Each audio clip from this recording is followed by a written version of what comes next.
SmartrMail makes it fast and easy to send email newsletters to your customers.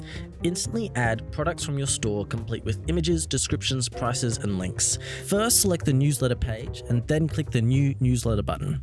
Then select a template. The first examples in the list are a layout of blocks that we automatically match to your brand. We magically get this data from your website when you first install SmartrMail.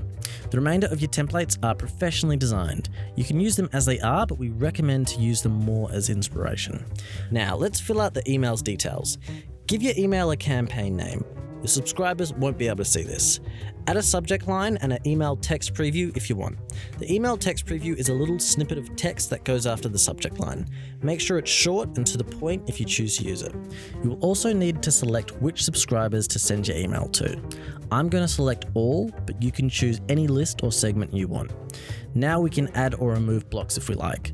To remove a block, click on it and then click on the cross in the blue button that appears at the top right. Clicking on the block will present you with options to fill out the content on the right of the email preview. You can also rearrange blocks by using the blue buttons directly above and below the block. Clicking the top arrow will move a block to the top of your email below the header. If you want to use a custom image or add something other than a product from your store, use the appropriate other block type. Continue adding blocks until you've finished your email. Once your email is complete, you can either schedule or send your campaign by clicking the blue Send Newsletter button.